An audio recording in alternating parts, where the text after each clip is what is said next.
Hello, everyone. Welcome to Meet the Candidates here on BCTV in partnership with the Commons and the Brattleboro Reformer. My name is Randy Hallhut, and over the next hour, we'll be hearing from the candidates running for the Windham Southeast School District Board. There are 5 candidates and 4 open seats, with the Guilford 3-year term being the only contested race. Melanie Winters from the Brattleboro Reformer and I will spend the next hour asking questions of the candidates. Now, the candidates will have 90 seconds to respond to each question before we move on to the next candidate. Now, this is a chance for everybody to learn where the candidates stand on the important issues facing our community. We'll make sure that each candidate has a fair opportunity to answer each question. Now, let's meet the candidates. First, we have Deborah Stanford, who's running for a 3-year term in Dummerston. And we have Matthew Shibley, my apologies. All good. Brattleboro running for a 1-year seat, a 3-year seat, excuse me. And then we have Kelly Young, who is from Guilford, running in one of the contested races for the 3-year seat. And Jocelyn Fritz, also from Guilford, running for the 3-year contested seat. And finally, we have Jessica Everlith from Dummerston, running for a 1-year seat. Welcome, and thank you for coming. Thank you. Thank you. And let's get right into the introduction of the folks in front of you. So, as you may know, and if you don't, you should know, that the Windham Southeast School District is made up of Brattleboro, Dummerston, Guilford, and Putney.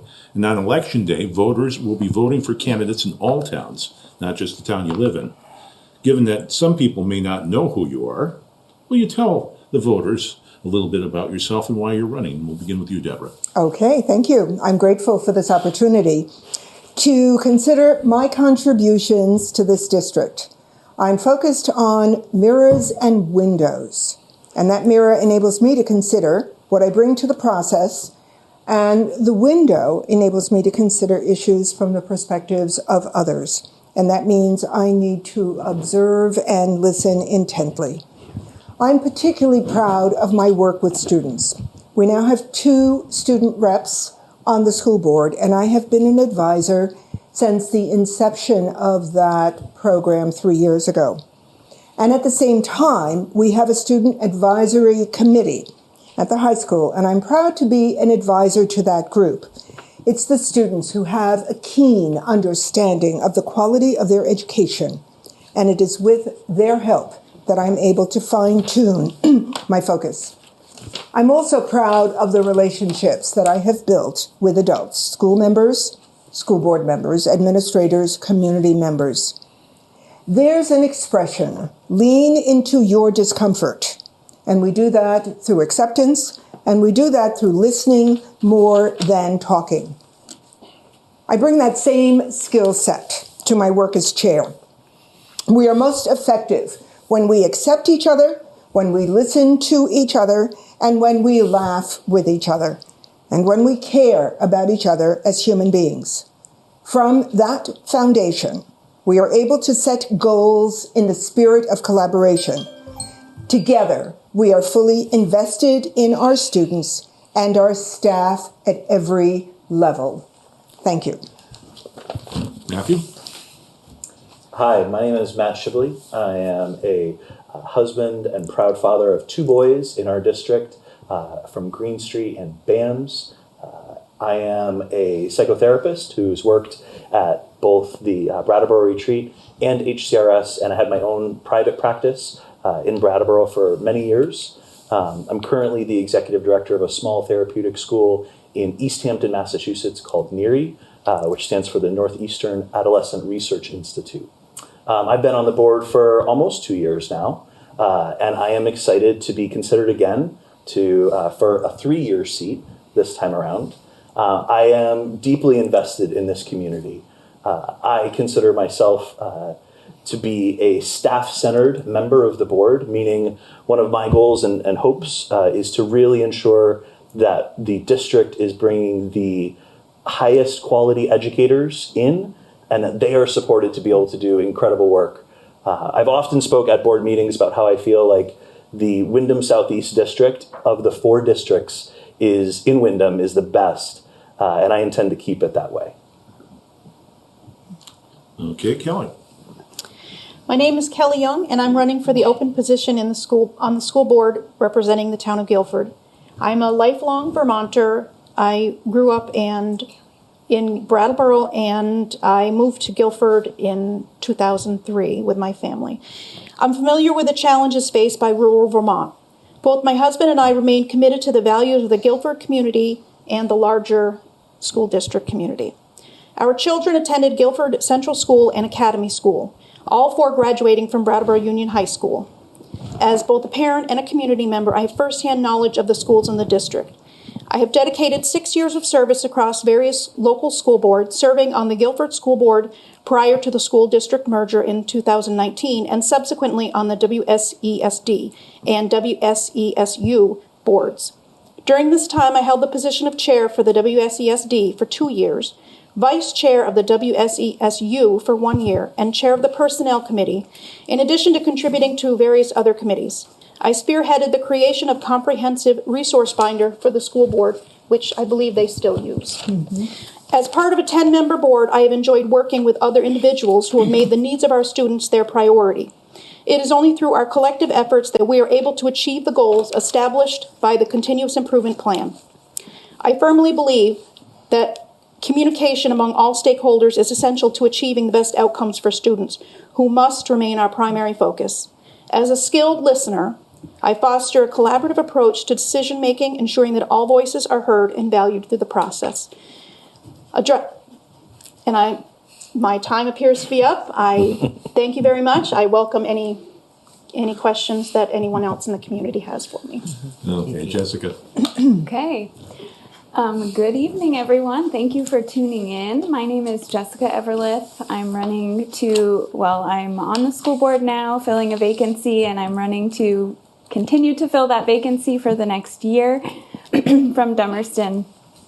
What I bring to the school board is I'm a very values-driven individual, so I focus from a place of values, and that is really what guides me and helps me with decision-making and figuring out how I work towards my purpose. So I want to take the values of the school board. I'm very aligned with them as we kind of figure out what they are, and use those to help students, teachers, and all of the families in the community and administrators as well in the school district community.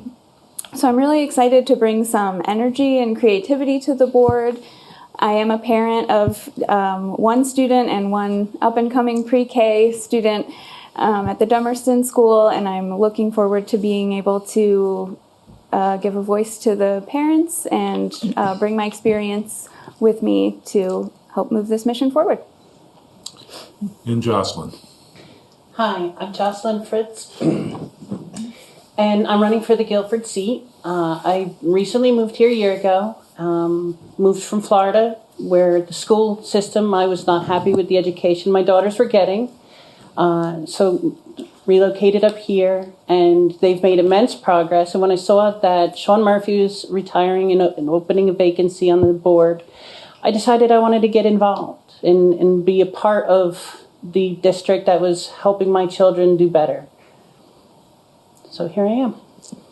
Okay, thank you, everybody. So this next question, we're going to start with you, Matt.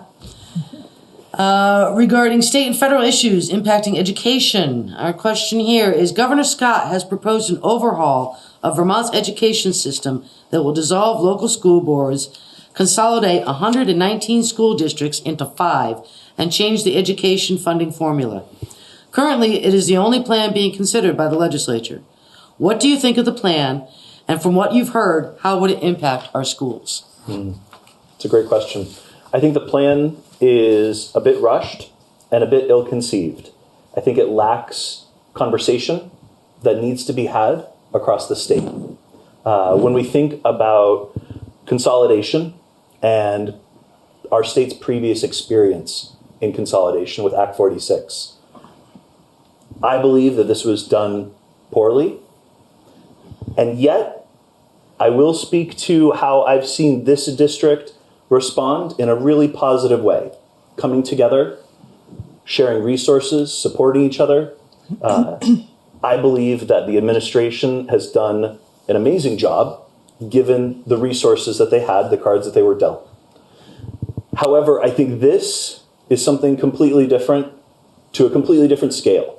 The idea of reducing Vermont down to 5 districts seems untenable. One of the reasons why they pushed Act 46 was to find fiscal savings, and we have yet to see any of that report.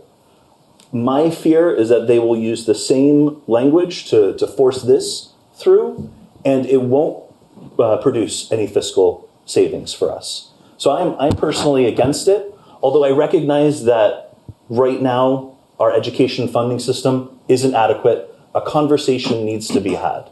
But I want there to be a conversation and not something top-down forced. Okay, thank you, Matt. Kelly, on to you. Well, I did not support the merger, Act 46. I did not support that merger. When I can say that we saw during COVID, our district really pulled together, and I think that was certainly a benefit. I do remain very concerned about the ramifications of this proposal, and those include how are teachers, students, parents going to access the superintendent's office, and how the effect that that's going to have on their access to that office and to that person, and the services that they provide to our students who need to be our primary focus. And so I remain concerned about that. But I am trying to take a positive look at this in a little bit more positive way. Not that I support it, but I'm hopeful that this is the start of a conversation. If we can look at this as any conversation needs to have a starting point, and if all parties are open to it being the starting point and not the end point, then I would like to see where this goes. Okay, thank you. Thank you. And next we have Jessica. I think so. With the governor's proposal, I think it's radical, right? And I think people often are afraid of change naturally. It's kind of part of being human. Things are going as they are and it works. This proposal that he's proposed is completely radical. I don't think that it works for Vermont. And while it is the only proposal that is existing right now, I don't think that it is the only proposal. I think we have the legislator working on other proposals that we heard from the legislator on Monday at our forum that we had with the legislators. And I think they're really looking to us. So I look at it more of an opportunity for us to reach out to our community and our district and say, what do you want to see? It's clear. I don't think that anyone is arguing if something needs to change or not. I think we know something has to change with the way that school is funded in our state, and I don't think that's really up for debate. I think everyone kind of knows it's not working for taxpayers, it's not working for teachers, and so I think it's a really great opportunity to get creative at the community level and bring that to the legislator and say, this is what we want to see. These are our ideas and what we think will work as the people who are in the district every day. And I think we can work together in partnership with the legislator. Okay. I'm supposed to look there. Thank you. Thank you. Okay, Jocelyn. I think that change works best from the bottom up, starting local and then heading up to the legislature and discussing it, and not so much having it dictated down, and having all the concerns of the local area be able to be communicated with the group that everybody's familiar with, and keep close knit and whatnot. Okay, all right, and back over to the side. I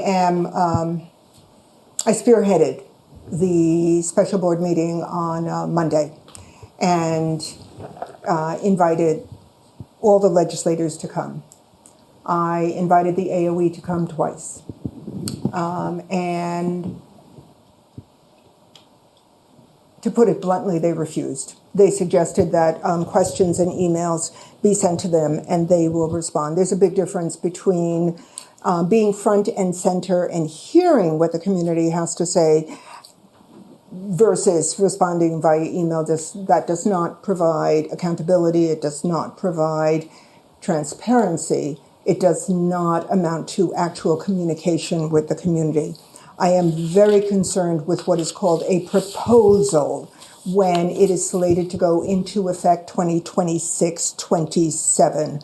Nader Hashim, at that meeting on Monday, suggested, these are my words, that we need a pause to consider this proposal. And yes, change is inevitable, and change is a good thing. But this is rushed. The legislature, it's short term right now before they end this session, and there are so many questions at this point. There's concern about rural schools in a 5-district state. There are concerns about healthcare costs, the increased needs of students at risk, the value of property and taxation. That's still embedded in the plan. So it doesn't solve the issues having to do with funding. So let's take a pause and figure out what the next step is. Okay, thank you. And that leads us to the other half of the equation for funding education, which is given what's happening on the federal level, are you concerned about the possibility of losing federal funding and what that could mean for the schools here in Vermont? And if there's anything that the school district should be doing to help plan for possible cuts in federal funding. And I guess Jessica, No, Kelly. Kelly you get the first crack at that one. Thank you.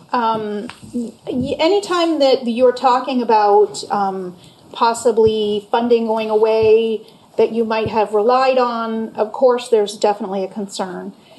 I'm not sure that we know enough in order to say that how it's going to affect us. And I think that raises the level of concern when if you know, you can start to plan for things. You can start to look at the budget or look at things and try to economize or look at ways that I know that in our supervisory union office, we have a fantastic person who, Frank Rucker, who looks for grants and things like that.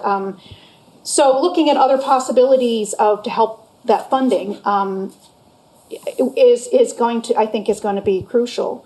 But at this point, unfortunately, we have so many things that we don't know. We don't know on the federal level, and now we're at a point where on the state level, we're still, that's kind of piled on. So I think we're in for some a lot of information to be thrown at us, and we'll have to look at how that's. And you still want the job. Okay, Jessica. Sure. I think, obviously, this administration, the Trump administration, is making a lot of changes and instilling a lot of fear. And I think, we have every right to be scared. They're coming for every program, every supportive program that supports the people who need it most. And if I've learned anything from the first administration and his first administration until now, it's that when things are going crazy at the federal level, to come locally and figure out solutions locally. From what I understand in our budget, a huge chunk of it, at least in our district, is not federally funded. And so, well, it's not nothing. I think it's around 1.5 million from what I understand. It's still something. But like Kelly was saying, there are grants we can look to. There are grant writers in our community, I'm sure, that would be willing to step up and help with this work. And so I think if I know anything about Vermonters is that we figure it out when we need to and when our backs are against the wall. And I think we will figure it out. And I think we can come together and do that. Jocelyn? I think that with the uncertainty on the federal level is another reason to stay local, make changes at the community level. and rely on each other to figure out a solution moving forward that works for everyone, as opposed to, having a ton of uncertainty from the state and the federal level. Deborah. I think what's going on the national level is unfortunate. It has forced us as a board to make sure that we have protections in place for students and their families who have immigrant status. Mark Spino, the superintendent, has worked with individuals from every school, especially those who monitor the locked doors of schools, so that no one is intimidated by a warrant that really is not a warrant granting access to a building. So there's that we've worked on. We also have concerns about DEI and the use of words like diversity and equity that will potentially, not potentially, but that will result, as the world is right now, in a loss of federal funding. And I'm very concerned about the loss of federal funding. It comes in all shapes and ways to our district. We have an early childhood program, Head Start, federally funded. We have to be very careful, and if that means we have to change DEI to XYZ, then that's what we should do. I agree. When our backs are against the wall, we need to protect ourselves, but there's stuff coming out of the federal government every day that creates confusion and darkness and fear, and I think that's valid. Matt? I would say the Trump administration is abhorrent and disgusting. I am deeply concerned about his agenda and the impact that it's going to have on our children, their mental health, their access to education, quality education. And I'll echo the sentiments of fellow board members in saying that I am impressed with the way our administration, Frank Rucker, has been able to have a keen sense of what our district needs financially, and have been incredibly creative through grants and other processes to the way they utilized ESSER funds, I think, was exemplary in this state. And so I chalk that up to the tremendous work the administration is doing. And I think our board, as it currently is seated, is backing that work and will continue to do as such. But I am deeply troubled by the federal administration. Okay. This next question, we're going to bring it back home to the local level here. How do you see your role as a board member, given that you will be representing towns beyond the one you live in? What will you do to understand the specific needs of all the schools and students in the district? And we're going to start with Jessica for this one. Oh, yay. Okay. So I am excited to learn more about the district. We had a board summit a couple weeks ago where I learned more about all of the different schools that I was not directly involved with. And I was inspired by the work that the teachers and administrators are doing and the students and how they're performing. I really was inspired and excited about what's happening in the district. I think for me, for a personal level, I think what I plan to do is work to build relationships across other schools in the district that I may not have relationships in already, and work to get to know and understand the different cultures that exist in each school, because they all have their own culture. And so I'm looking forward to getting to know everyone and to meeting everyone, and I plan to do that in my term. Jocelyn. I would see my role as helping to negotiate and mediate any concerns from administration of the schools, the staff, the parents, the students, any of their concerns and things that they might see as problems, things that are going well, things that are not, and then, trying to work with the rest of the board to solve those issues for everyone. Okay, thank you. Deborah. We have a policy by motion that we meet at different school sites for board meetings. It creates a bit of confusion Nobody has wound up in the wrong site on the wrong day. There are issues about technology, perhaps BCTV. And it's nice to be in the same location each time. However, the process of going from school to school as adults, even though it's after hours, we get to see the school and the administrator and the individuals in that community. We love showing off what we do well and what we love. So there is that. I think it's very important that board members visit schools during school time. That's when you really see what's going on, the ability to sit in a classroom. Now, that's a luxury for those of us who are not working full time anymore. But I think we need to make those steps, and we need to network. We need to network with administrators. We need to talk to teachers and staff without overstepping the boundary of the board. The board is never involved in implementation. The board stays in its lane of oversight. But that doesn't mean that we can't reach out and, if possible, attend a workshop during a professional development day. That's a hoot to do that. It's coming from a former teacher. Thank you. Matt.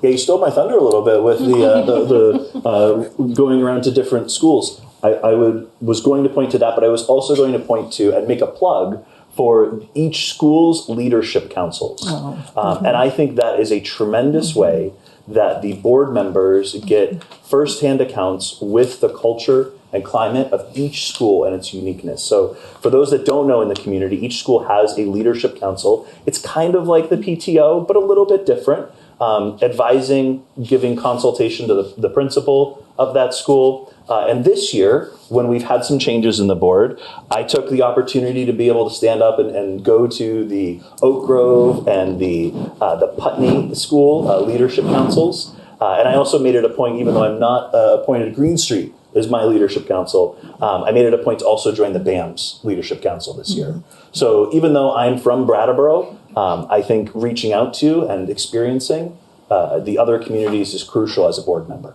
Okay, thank you. And Kelly. Well, I was thinking about the same thing, about how we had gone to other schools. I, of course, have gone to every school in my time on the board previously. And I've been to almost all the schools in my personal life in different points of time. And I will agree with Deborah that going into a school, you get the kind of flavor for each community is different, and you kind of get the sense of what this community values by seeing the things that the students, the drawings, and what the school community is highlighting in those art projects and that sort of thing. I can say that my role would be to be open to every person, whether it was someone from Guilford or someone not from Guilford. That's definitely very important. And I will say that during my time on the board previously, when we would have people who would either be in person or be on the Zoom, most times they would recognize which town they were from.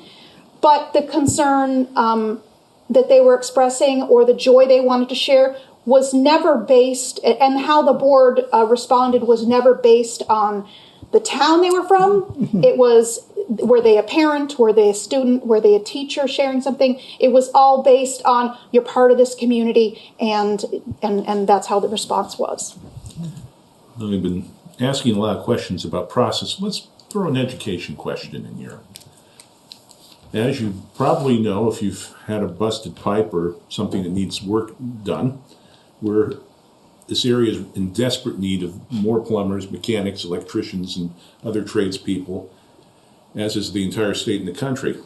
What would you do as a school board member to ensure that the trades are an available opportunity for all students, i.e. getting the Career Center more involved in the rest of the curriculum at the high school? And Jocelyn, you get the first one at this. I think we need to recognize that not every child wants a career in like a college-based career and stuff. And so we help them, guide them to their strong suits and their interests and see what they want and, set them up in a way to succeed. And I guess part of this also, if I want to throw in something, is the ability for students in Vermont to be able to do courses at the high school, at the Career Center, and at CCV, and walk away with college credit at the end of it, and a diploma, and possibly some trade stuff, which is pretty cool. Deborah? You've described what goes on in our district. The Career Center is front and center. The Flexible Pathways is another brilliant program. There are a number of programs that exist already, and we need to support those programs. We need to highlight them. I think the percentage that I last heard, approximately 50% of our high school graduates are considering college. I am concerned when I'm sitting with students on the Student Advisory Committee, SAC, when someone does not have a sense of what they're doing next, and they are a high school senior. And I just saw one of my former, I'm going to call them my students, working at the Brattleboro Library. That makes me feel really good. I just want every student graduating to have a sense of direction. And I think no matter what we do in life, we have to have computational skills and we have to have literacy skills, because no matter what we do, we have to communicate. So I am concerned about curriculum. I am concerned about the CIP, the Continuous Improvement Plan goals. Last year, this year, improve literacy by 10%, improve mathematics by 10%. That goes without question. Thank you. Matt? Yeah, one of the other CIP goals is also to improve our graduation rate. Unfortunately, despite best efforts, and I'll chalk a lot of this up to COVID, we have a graduation rate that's below the state average currently. So it means we've got some work to do. And I do think that the flexible pathways, excuse me, the dual enrollment program, during the summit that we recently had, I was also inspired when we were talking about the dual enrollment program, specifically for students who may not see themselves as being able to attend college. And they have the opportunity in our high school to take a college-bearing credit class and maybe perhaps unlock some potential to see themselves as a learner and to experience that. Now, I think Nancy Weiss in the technical school is doing tremendous work as well. So I am particularly focused on the graduation rate, ensuring that our students can see their own potential. Ellie? Well, this hits me very close to my heart. My one reason is my youngest son decided that he said, I'm not doing college. And during COVID, he was in high school during COVID, and we were so thankful that there was the Career Center, and he went through the electrician course, and he now is in his third year of an apprenticeship. And I think about my mother. My mother worked at, it's now Vermont Adult Learning, but it was adult basic education when she started, when I was in second grade. She worked there for almost 35 years, and she helped students who, for one reason or another, couldn't get their diploma. They couldn't finish school, whatever it was, a variety of reasons. School didn't offer the services in a way that would help them, or maybe it was someone who had to leave school and it's years later and they are coming back for their GED. And so I saw how small things like that, I mean, it's not a small thing, but how that could improve on someone's life, and how the effect that not having a diploma or a GED could influence their pathway. And I would really like to see, in addition to being a homeowner who struggles to find people to come and do work on my house as well, I'm sure everybody does, but I would really like to see every student feel like they ownership in their own meaningful path, you know, that they know where they're going, and they feel good about it. Jessica. Sure. I don't have much to add as far as how to go about, getting more students into trades. I will use a bit of a personal anecdote. When I was in high school, I didn't go to this high school, but when I was in high school, I was not even aware of the tech school that other students could go to until much later in my high school career, and it was never presented to me as an option. My option, everyone always told me, you have to go to college, you're going to college, you're going to college, that I didn't put much thought into it. I just worked as hard as I could. I got into college, I went to college, and I was paying off my student loans until January. I just finished paying them off, and I've been out of college for 13 years, and it would have been longer if I didn't have a bit of assistance. So I think, while I think college is so important for a lot of people, it's not financially, it doesn't work well for a lot of people. And I think the trades are something that you can always do. So I like the idea of having more exploratory and figuring out if a trade is for you or if it's something you want to do alongside. And you can also go to college after you take a trade class. So that's, I think, what I'm interested in, learning more about how that all works in our district. So. Okay. We at the end. Okay. Okay. Okay. Next question relates to more participation among voters. Those are the town meetings are a tried and true tradition, but lately the attendance hasn't been that great. So the school budget is approved in an in-person annual meeting. Last year, less than 2% of the voters in Brattleboro, Dummerston, Guilford, and Putney attended the meeting and voted on a $65 million budget. Given the low participation rate, would you advocate for a change in the approval format to encourage more participation, such as an Australian ballot? And we'll be back to Deborah now, right? Yes. I really don't know. I really don't know. That's a huge question. The pros and cons are very clear. One-on-one engagement is what Vermont is about. I don't know that we should be so quick to move from that to the binary of yes, no. But I do think 2% is inadequate and not sufficient to represent the community. I think we need to stir the pot. I think we need to agitate a bit. I think that the governor's proposed reforms is perhaps a mechanism to draw people to the annual district meeting on March 18, which will take place at BUHS. This is a plug for it. And I believe it starts at 7 p.m. Is that correct? Starts at 7 p.m.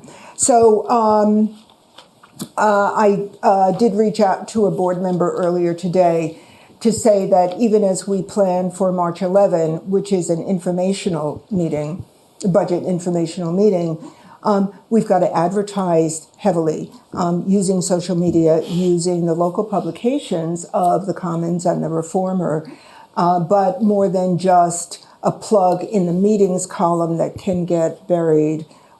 We need to push ourselves forward, front and center. Matt. I agree with Deborah that this is a large question to be able to answer. And so I too find myself not willing to support either. I think a discussion is worth having. But moreover, what I would suggest and what I see sort of my role as a board member is to support community engagement. And I think the place to do that is in the schools. So I look at the community outreach efforts. I look at the activities that each of our schools are doing, particularly now since COVID, to start to create places and spaces where families, students, parents, community members can come back into the schools, because during COVID, they weren't allowed to be in the schools. We're inviting them back now. We're giving them a reason to come together. And so I think if we can start to build those communities, those connections, those circles back in our schools, that would then drive civic engagement. So I see that as my role to support the good work that the administration and the schools are doing to reach back out to the communities and the parents. Okay, thank you. And Kelly. I feel like I'm building on what Deborah was saying and what Matt was saying, in that I would be concerned about having a yes or no. It takes away the ability for the public to ask questions, for clarifications during the very first meeting of the district when we went through the budget. There were a few things that were added. It takes away the public's ability to engage with the board and engage with the budget itself. But what I would like to see, I feel like the budget, we think about budget season, that term is I've heard used a number of times, and we think about that as a certain time and then the budget's passed and then we're done. And I almost think maybe we need to have, like, the next month, we need to be talking about, okay, well, here, this part of the budget is supporting these activities here, and trying to maybe community engagement, getting the community to understand that the budget is a year-round thing. It's the administration is starting to, at some point, they start to build the budget for the next year. So really an understanding of how next month, or 2 months down the line, or 3 months down the line, what is in the budget, how that is affecting those activities. Okay. Jessica. Sure. I think to kind of echo everyone else, I think I don't know what the answer is either. I think low voter turnout has been an issue for, most elections other than presidential elections, and even with the presidential election, low voter turnout is a problem. And so I think figuring out a way to get folks more engaged, I think, if I had to guess, I think people are busy and they don't think about these things. There's so much information flying at people all the time. I'm sure just sitting here, all of us have gotten at least 10 notifications on our phone about this and that and the other thing, and half of it is unimportant. And so I think figuring out a way to kind of break through all that clutter and really help people understand how their vote and their voice is going to matter in this situation is what's going to inspire more people to go and vote. Because people aren't going to vote if they don't think that it matters or that their voice makes a difference or whatever. So, okay, thank you. Jocelyn. I think everybody's kind of covered everything, but I do agree. I think people are busy, and I think that we should lean into technology and encourage people to at least zoom into the meetings and to be involved as best they can. If they can't make it in person, that's okay. Dial in, listen in, put in your 2 cents. We want to hear from you, and their vote matters, their voice matters. Okay, thank you. Okay, and now we get to the last question, and since I think we're running a bit ahead of schedule, we'll make it 2 minutes for this question for a response. So you get a whole 30 seconds more to say your piece. But anyways, this is the big question that every candidate has to answer at some point or another, and that is, what distinguishes you from the rest of the people that are running on the ballot, or in short, why should I vote for you? And how do voters contact you? So please remember to give your contact information so the constituents can get a hold of you and bend your ear about their concerns. So Matt, you're first. Why should somebody vote for you besides You're the only one on the ballot for that seat. Well, the pickings are pretty slim for my seat.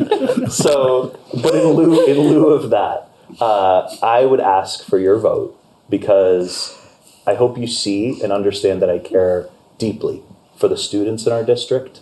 I care deeply and I appreciate the work that our teachers and staff do for our children. I'm an invested community member.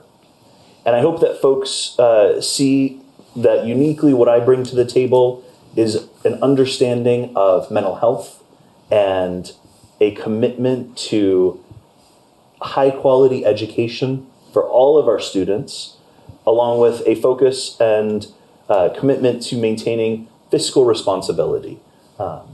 So we've done tremendous work. I'm proud of the work that this board and this administration has done. And if we'd like to continue that good work, please continue to vote for me. Thank you. Kelly, now you have to make a case. Oh my goodness. Though on a personal level, though all my 4 children are graduated, I have 2 grandsons who I'm hoping that where they live, there is someone who, even if they don't have children in the schools, that they will be as invested in the education of those areas. I have to go to the bank. I have to go to the grocery store. I go to many other places, and I interact with people who may currently be students or may have been students, or I will be interacting with people who are current students now. So I think in some sense we all have a vested interest in making sure that our students have a good education and are prepared for life outside of the high school. And so that's really one of my very, very strong passions is preparing students for beyond high school. I have the experience on the board. I have been for a total of 6 years on various school boards. I'm a collaborative listener. I think that everyone should have an opportunity to speak. Whether I agree with them or don't, that doesn't matter. People need to be heard, and I think that's the important part. Then you talk about what the solutions that you can come to. Contact. Oh, and your contact information. I don't think we got Matt's either. Well, my email would probably be best, which is KMYOUNG, the digit 4, @gmail.com. And back to you, Matt, since you forgot. Yeah, my apologies. So folks can contact me, my email as well. That is MSCHIBLEY @WSESDVT.org. Okay. Jessica. Sure. Okay. I am also running unopposed, but I would still appreciate it if everyone came out and voted, just because I think voting is important and getting out and engaging civically is important, and you meet people along the way. So that's my plug for voting next Tuesday, March 4th, Tuesday, March 4th, town meeting. Or if you have your ballot, I think you can drop it off. So I bring to the board, I'm a very creative person and I'm a very open person. So I'm always willing to listen to what people want to say and their ideas. And I like to build on that. And so I like to think of myself as a practical idealist. So I love I would love for things to be ideal, but at the end of the day, I know that being totally ideal is not practical. And so I like to strike a balance and figure out what can we do as a board to better support our students and teachers and administration and families and everyone who is a stakeholder in our district, and how can we build a stronger community that's not only going to produce excellent graduates, but also how are we going to foster a sense of safety and belonging at school so every student feels supported and comfortable going to school to learn. And so that is what I'm going to bring to the table, and that is what's going to guide me as I learn more about how it all works and all the process, which I'm really been enjoying. Robert's Rules of Order is next to my bedside table. And so I'm excied to do that, and I hope you'll vote for me on March 4th. And my email is jeverlith, EVERLITH at WSESDVT.org. Hey, Jocelyn. I know I'm new to the area. I bring a different perspective from recently moving. I'm very invested in the district because my children go here, and I want to see them succeed. I want to see all the children succeed, their friends and everyone else. I've got 25 years in information technology where I've, data analysis and providing solutions based on that data analysis. And it gives me a way of looking at the data that we have and hopefully coming up with solutions. And my email would be jocelynmfritz@gmail.com. And Deborah, even though you're unopposed, I would still like the vote. yes. It's affirmation of these past 3 years. It's affirmation of my values. And when you ask why someone should vote for me, I think about my life experience. I am a recently retired educator. I'm an academic through and through, graduate school, 10-year stint in computer software, which I did not like at all. It was not humanitarian. Started teaching in the South Bronx in a public school, and then moved to Horace Mann, which is a private school in another section of the Bronx. So I have 35 years of teaching experience. I'm a trained facilitator through SEED, Seeking Equity and Diversity in Education. It's a brainchild of Peggy McIntosh. And I moved here before COVID. My son has been here for 20 years. He owned a couple of bars on Elliott Street before COVID. He's fully invested. He lives directly across from the Oak Grove School. And so my grandchildren go there. And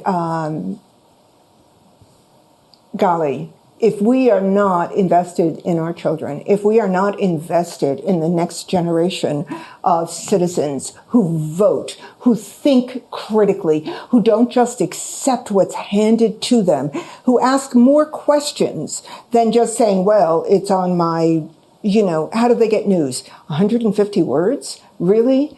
So I think we have to invest in this process, in education, in professional development for teachers, in support for teachers and staff, because if we don't support them, they cannot teach and support our children. My contact info, that's the one that stymied me, because it's like, oh my God. But Matt, thank you very much. My contact info is D as in Deborah, Stanford, STANFORD, at WSESDVT.org. Thank you. Okay, it is time to wrap up tonight's program. A sincere thank you to all the candidates who took the time to be here tonight. A recording of this live stream is available immediately on Brattleboro Community Television's YouTube page and will be on their website, broadcasting on Comcast channels 1078 and 1079 in the days to come before the election on Tuesday, March 4th. And don't forget, the election is on Tuesday, March 4th. And if you want to know where you're going to vote and what time you have to vote, contact your town clerk. There's still a couple more days to get an early ballot in. Mm-hmm. Also contact your town clerk for that. And please vote. Mm-hmm. Thank you again for coming. Thank you for having me. And thank you for BCTV. And thank you, and good evening.